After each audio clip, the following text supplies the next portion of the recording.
చెరువులపై అక్రమ నిర్మాణాల కూల్చివేతే లక్ష్యంగా హైడ్రా దూసుకెళ్తోంది. రాష్ట్రంలో చెరువులు, నాలాలపై నిర్మించిన అక్రమ నిర్మాణాలను కూల్చివేసే పనిలో వేగం పెంచింది. ఇప్పటికే అనేక అక్రమ నిర్మాణాలు నేలకూలాయి. ప్రస్తుతం కొద్ది రోజులు నిర్మాణాల కూల్చివేతకు గ్యాప్ తీసుకున్న హైడ్రా మళ్లీ విజృంభించేందుకు సిద్దమైంది. హైడ్రా నెక్స్ట్ ఫోకస్ హుస్సేన్ సాగర్ లో నిర్మించిన అక్రమ నిర్మాణాలే.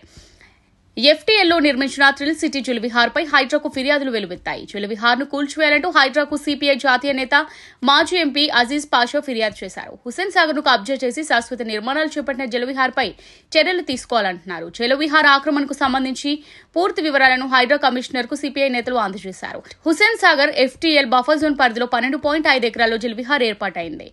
Hussain Sagar FTL buffer zone పరిధి జలవిహార్ నిర్మాణాన్ని వ్యతిరేకిస్తూ ఫోరం ఫర్ బెటర్ హైదరాబాద్ కోర్టును ఆశ్రయించింది. 2007లో జలవిహార్ ప్రారంభమైంది. జలవిహార్కు అప్పటి ప్రభుత్వం 30 ఏళ్లు లీజ్కు అనుమతి ఇచ్చిన విషయం తెలిసిందే. జలవిహార్లో వాటర్ పార్క్, ఫంక్షన్ హాల్స్ ఉన్నాయి. సందర్శకుల ద్వారా వచ్చే డబ్బులు ఫంక్షన్ హాల్స్ ద్వారా కోట్ల రూపాయలను జలవిహార్ ఆర్జిస్తోంది. జలవిహార్ వ్యర్థాలు అన్ని హుస్సేన్ సాగర్లోకి వెళ్తాయి. ఈ క్రమంలో జలవిహార్కు సంబంధించి ఫిర్యాదులు వెల్లువెత్తిన సందర్భంగా హైడ్రా నెక్స్ట్ టార్గెట్ గా జలవిహార్ నిలిచింది.